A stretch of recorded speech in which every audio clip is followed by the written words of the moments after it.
வணக்கம். Welcome to Jaya's kitchen. நம்ம இப்போது ஜெயாஸ் கிச்சனில் இப்போ கார்த்திகை ஸ்பெஷலு அவல் பொரியும் நெல் பொரியும் உருண்டை பாகு காய்ச்சி உருண்டை செய்ய போகிறோம்.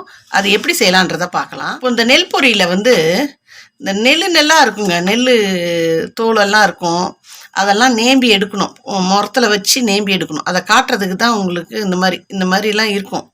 பாதி இதானதுவே இருக்கும், அதில் இந்த மாதிரினா பொறுக்கி போட்டுடுங்க, அதெல்லாம் எடுத்துடணும், சுத்தப்படுத்திடணும். இந்த மாதிரிலாம் இருக்கும், அதை அப்படியே எல்லாம் போட்டு செய்துடாதீங்க, சுத்தமாக இருக்கும்னு நினைக்காதீங்க. இந்த மாதிரி ஒட்டிகிட்டே இருக்கும், ஒழுங்காக பொரிஞ்சிருக்காது.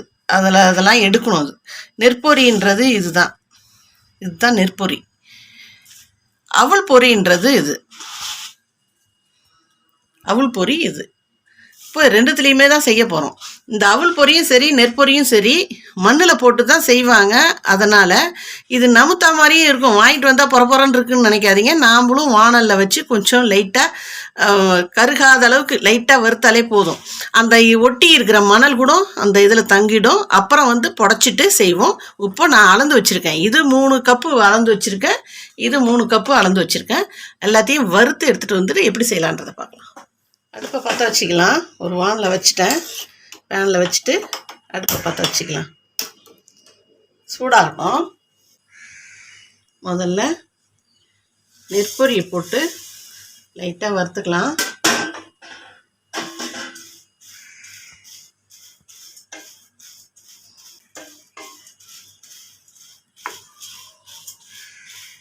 அவங்க வறுத்து கொடுத்தாலும் அது கொஞ்சம் நமுத்தா மாதிரி சில சமயம் இருந்ததுன்னா, அந்த பொரி உண்டை செய்தோன்னு வச்சுக்கோங்களேன், அது நமுத்தா மாதிரி போயிடும்.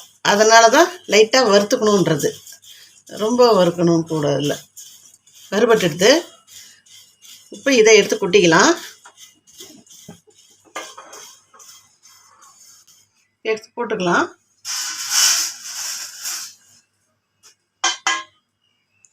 அதே போயினால அவல் பொரியும் எடுத்துக்கலாம்.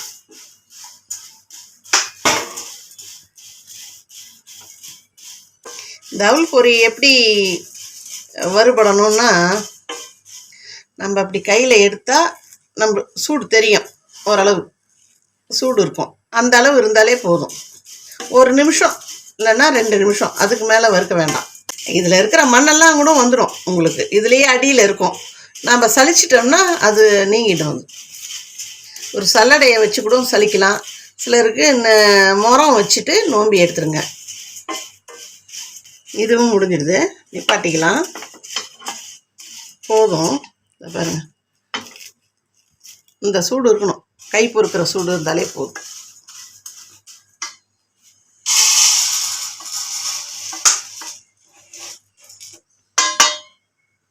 இப்போ வாங்க இதை சுத்தப்படுத்தி எடுத்துகிட்டு வந்துடலாம். இந்த அவல் பொரியை சல்லடையை வச்சு தான் நான் சவிக்க போகிறேன்.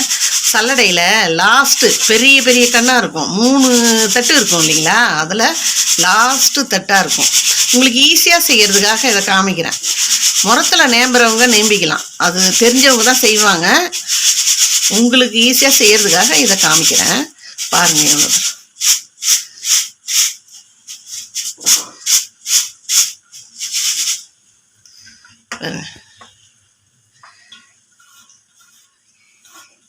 இல்லைங்களா. இந்த மாதிரி வறுத்துட்டு செய்தோம்னா அந்த மண் இதெல்லாம் கொஞ்சம் வந்துடும். இதில் இவ்வளோ மண்ணெல்லாம் இருக்குது பாருங்கள், அதுக்காக தான் இந்த மாதிரி செய்யணுன்ட்டு. இதே மாதிரி அதையும் செய்துக்கலாம். இது நம்ம சரி பண்ணி எடுத்துகிட்டு வந்துட்டோம். இப்போது நம்ம இதுக்கு தேவையானதை பார்ப்போம். இது 3 கப்பு போட்டிருக்கேன். 3 கப்புக்கு 1 கப்பு வெல்லம். இந்த 1 கப்பு வெல்லத்தை பாகு காய்ச்சிக்கலாம். வாங்க, வெல்லத்தை இதில் போட்டுக்கலாம். ஒரு 1/2 கப்பு தண்ணி போதும். இதை உருட்டுற அளவுக்கு பாகு பதம் வரணும். இதை கரைச்சிக்கலாம். நல்லா கரையட்டும். அதுக்குள்ளே இன்னும் ஒரு வேலை இருக்குது, அதை பார்த்து. 1 கப் தேங்காய், 1 கப்பு கூட போடலாம். ஆனால் நான் 1 கப்பு 3 கிளாஸு, ஒரு 3 கப்பு அவளுக்கு இது 1 கப்பு போதும். 1 கப்பு வெல்லம், 1 கப்பு தேங்காய் இந்த மாதிரி பொடிசாக வெட்டி வச்சுருக்கேன். நான் துருவி கூட போட்டுக்கிறவங்க போட்டுக்கலாம், இது நான் இந்த மாதிரி செய்திருக்கேன். இப்போ அந்த அடுப்பை பற்ற வச்சு இந்த தேங்காயும் கொஞ்சம் வதக்கிக்கலாம். ஒரு 2 ஸ்பூன் நெய் போட்டுக்கலாம். வாசனையாகவும் இருக்கும், டேஸ்ட்டாகவும் இருக்கும். இந்த தேங்காவை ஒரு ஒரு சிவப்பாக வர அளவுக்கு நம்ம வதக்கணும். ஏன்னா அதில் இருக்கிற தண்ணியெல்லாம் ட்ரை ஆகணும். வெல்லம் கரைஞ்சிடுது. நம்ம இப்போ இதை வடிகட்டிக்கலாம்.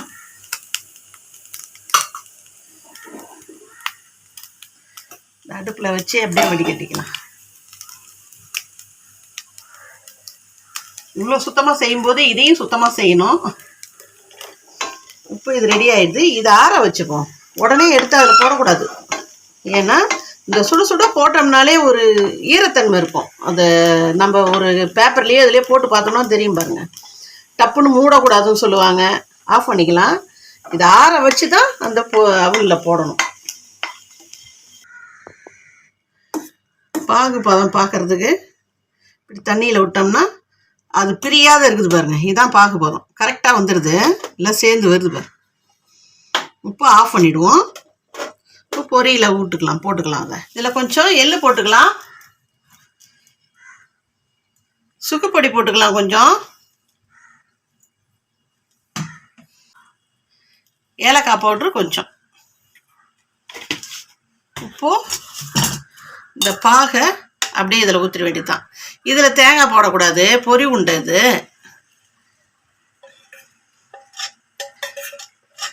கையெல்லாம் வைக்கக்கூடாது. பொரி உண்டை பிடிக்கிறேன்னு இந்த மாதிரி கரண்டியால் கிண்டணும். ஆனால் சூடாக தான் இருக்கும். அப்போ தான் அது பிடிக்க வரணும். இல்லைன்னா அது கெட்டி ஆகிடும். கையில் ஒட்டும் இல்லையா, அதுக்காக நம்ம கொஞ்சம் கையில் நெய் போட்டு தடவிக்கலாம். அப்போ தான் ஒட்டாது.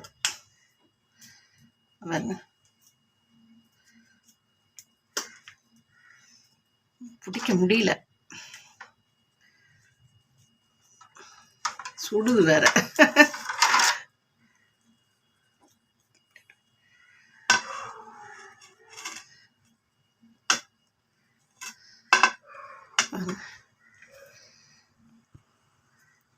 இந்த நெற்பொரி கண்டிப்பாக செய்யணுங்க.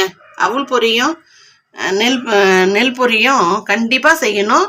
இந்த அண்ணாமலை தீபத்துக்கு, ஈஸ்வரனுக்கு இதுதான். அதனால் கண்டிப்பாக இதை செய்யணும். நெற்பொரியில் தான் நோய் எதிர்ப்பு சக்தி இதில் இருக்குதுங்க நிறைய.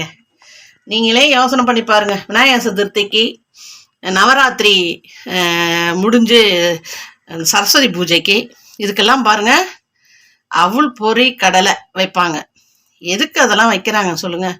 அந்த சீசன் அப்போவே தொடங்கிடுது. நம்மளுக்கு சீசன் மாறும்போது நம்மளுக்கு எந்த நோயும் வராத இருக்கணுன்றதுக்காக நோய் எதிர்ப்பு சக்திக்கு தான் இந்த அவல் பொரி இதெல்லாம் வச்சு நம்ம படைக்கிறோம்.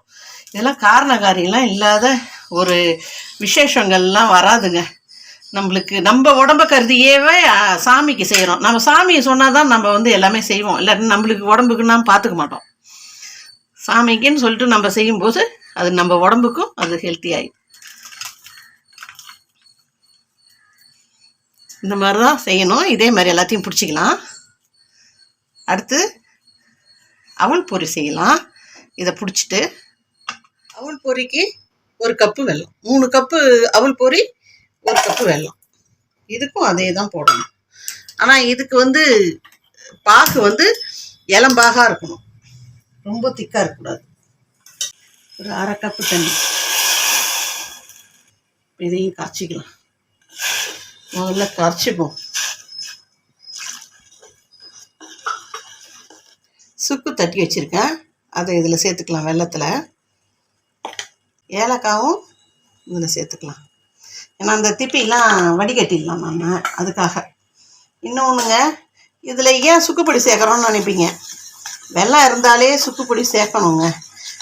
அதுவும் இல்லாத இந்த வெல்லம் இந்த குளிர் நாள் இல்லையா, வெயில் நாளாக இருந்தாலும் பரவாயில்ல, குளிர் நாளுன்றதால் அந்த வெல்லம் சாப்பிடும்போது இந்த இருமல் இதெல்லாம் வரும். அதுக்காக தான் இந்த சுக்குப்பொடி போட்டோம்னா அந்த இதெல்லாம் எடுத்துடும். எதுவும் சளிகிளி எதுவும் பிடிக்காது வரும். உப்பு இது கரைஞ்சிடுது. நம்ம வடிகட்டிக்கலாம். இதே அடுப்புலேயே வச்சுக்கலாம். இப்போ நம்ம பாகு காய்ச்சிக்கலாம். இப்போ பார்க்கலாம் பாகு பதம். பாருங்கள், இந்த மாதிரி இப்படி தான் இருக்கணும். அது ரொம்ப கட்டியாக திக்காக இருந்தது. இது வந்து இந்த மாதிரி இருந்தாலே போதும். அப்போ தான் சாஃப்டாக இருக்கும். நிறுத்திடலாம் அடுப்பை. இப்போ இந்த தேங்காயெல்லாம் இதில் கொட்டிடும். ஆற வச்சது இல்லையா, இதை அப்படியே கலந்துடு. அந்த பாக ஊற்றிக்கலாம்.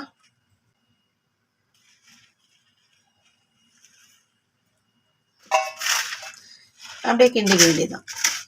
இதை வந்து உருண்டை பிடிக்கணும்னு அவசியம் கிடையாது. இதை அப்படியே வச்சு பாத்திரத்தில் வச்சு அப்படியே வைக்க வேண்டியதுதான். இது இப்போ தான் செய்யணும்னு இல்லைங்க. எப்பயுமே இந்த அவல் பொரி கடையில் விற்கும் இந்த பொரியெல்லாம். இதை பசங்களுக்கு இந்த மாதிரி அடிக்கடி கூட செய்து கொடுங்க. இது மற்ற நாளில் இன்றைக்கி தான் செய்யணுன்றதெல்லாம் கிடையாது. மற்ற நாள்லேயும் பசங்களுக்கெல்லாம் வந்து பெரியவங்களே கூட சாப்பிட்லாங்க. அதை அவங்களுக்கும் நல்லது தான்.